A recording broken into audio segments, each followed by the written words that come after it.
Bismillahirrahmanirrahim. Assalamualaikum warahmatullahi wabarakatuh.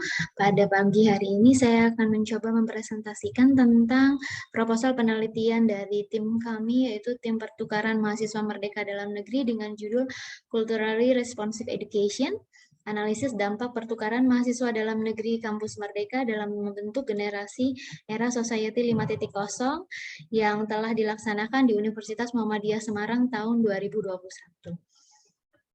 Anggota tim peneliti kami sendiri terdiri dari 3 orang peneliti dari lintas ilmu yang berbeda, yaitu saya sendiri, Andari Puji Astuti, dari Program Studi Pendidikan Kimia Universitas Muhammadiyah Semarang. Kemudian anggota peneliti kami yang kedua adalah Ibu Fenisa Dian Mawarsari dari Program Studi Pendidikan Matematika, dan anggota peneliti kami yang terakhir adalah Ibu Tiani Wahyu Utami dari Program Studi Statistika. Selayang pandang, berikut adalah infografis tentang peserta PMMDN di lingkup Universitas Muhammadiyah Semarang.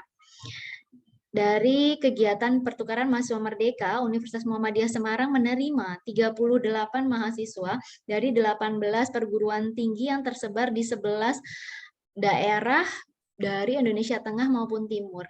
Begitu juga Universitas Muhammadiyah Semarang mengirimkan 46 mahasiswa pertukaran mahasiswa dalam negeri ke Indonesia bagian Barat sebanyak 6 provinsi yang tersebar di Indonesia wilayah Barat. Untuk dokumentasi kegiatan pertukaran mahasiswa merdeka yang telah dilaksanakan di Universitas Muhammadiyah Semarang dapat diklik pada link dokumentasi berikut. Untuk kegiatan pertukaran mahasiswa merdeka dalam negeri sendiri, landasan hukumnya dapat Bapak Ibu lihat terutama pada Permendikbud nomor 3 tahun 2020 dan tata kelolanya melalui buku-buku yang diterbitkan oleh Kemendikbud terkait dengan kebijakan Merdeka Belajar Kampus Merdeka. Nah, mengapa penelitian ini kami laksanakan? Hal ini berkaitan dengan salah satu program yang paling diminati oleh mahasiswa di seluruh Indonesia adalah pertukaran mahasiswa merdeka. Di sini Bapak Ibu dapat lihat bahwa mahasiswa yang diterima pada program PMMDN ini terdiri dari mahasiswa inbound, yaitu mahasiswa yang diberangkatkan ke Unimus persentasenya sebanyak 23%, yaitu sejumlah 36 mahasiswa.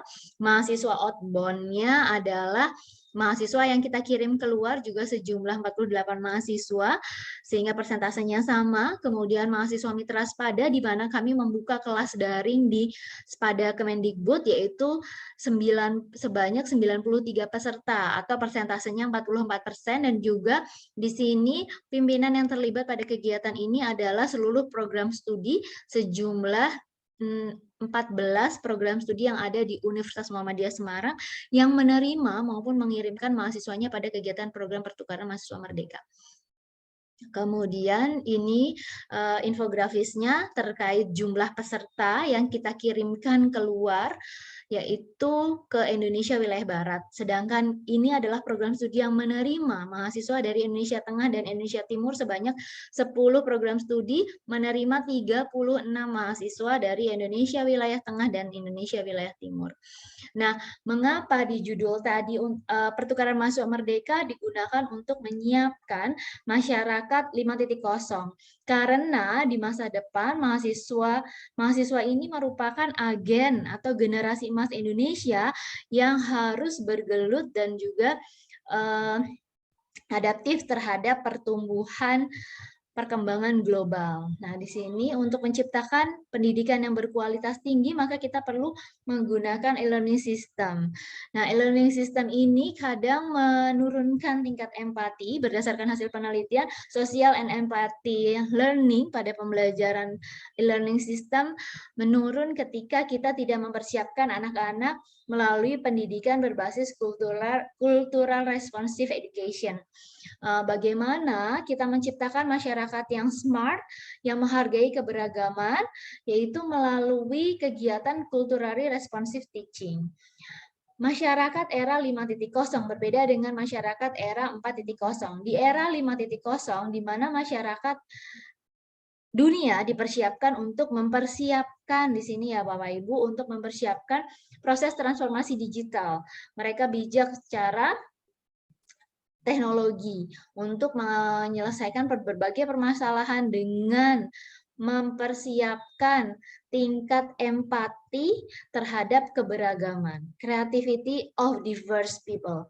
Jadi bagaimana masyarakat internasional mempersiapkan generasi emasnya untuk membentuk warga negara yang menghargai keberagaman.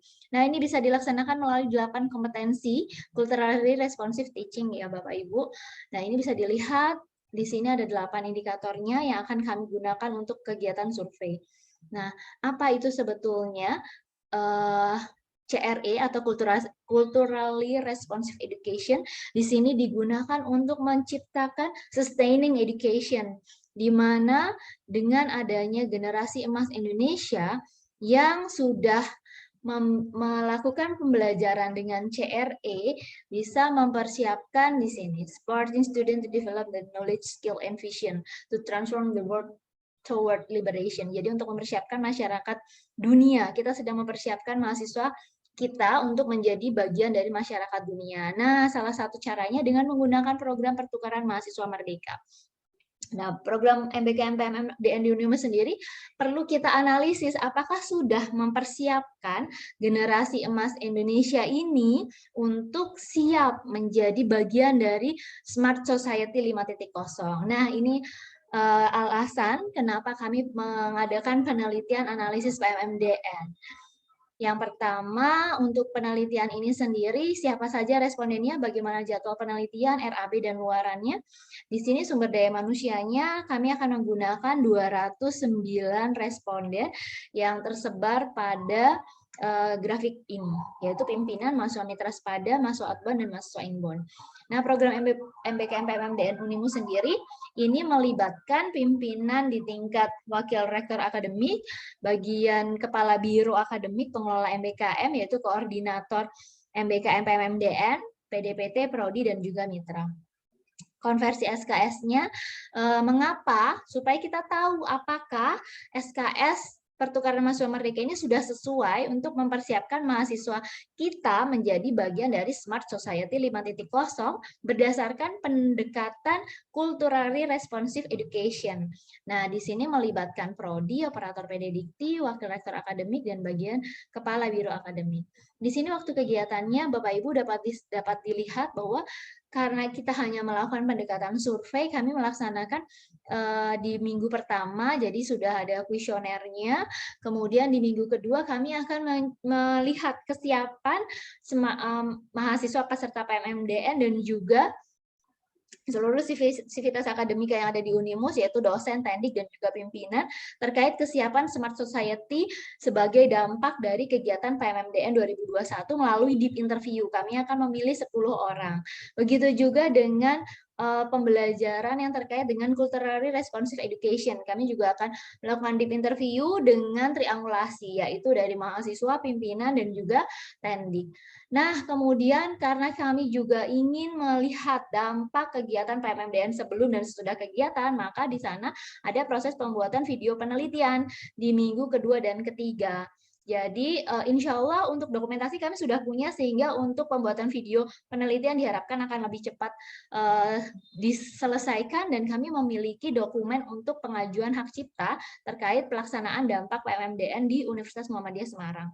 Kemudian kami juga akan membuat seminar hasil di tingkat PT dalam bentuk publikasi artikel penelitian yang akan insya Allah kami coba terbitkan di Sinta 2. Nah, kemudian kami juga akan melakukan diseminasi hasil penelitian melalui publikasi media massa di Suara Merdeka. Dan yang terakhir, kami akan melakukan pelaporan kegiatan di minggu keempat bulan Desember. Demikian untuk waktu dan tempat penelitian. Nah, ini metode penelitian kami, Bapak Ibu, dari tim peneliti mengajukan desain penelitian sequential explanatory, yaitu dengan pendekatan mixed method, di mana yang pertama kami akan melakukan survei di tahap 1, kemudian dari hasil setelah dianalisis kami akan melakukan deep interview sesuai dengan waktu dan tempat penelitian tadi. Ini luarannya Bapak Ibu, yaitu ada laporan, draft artikel, publikasi media massa, dan karena tadi ada video, kami juga mengajukan draft dokumen pengajuan hak cipta, karena tidak mungkin hak cipta keluar dalam waktu dekat, sehingga di sini luarannya adalah draft dokumennya, tapi videonya tentu sudah kami selesaikan. Demikian presentasi dari saya terkait proposal yang tim kami ajukan. Semoga penelitian ini akan memberikan dampak berupa kebijakan pelaksanaan MBKM di tingkat Universitas Muhammadiyah Semarang yang lebih luas lagi. Billahi taufik wal hidayah. Assalamualaikum warahmatullahi wabarakatuh.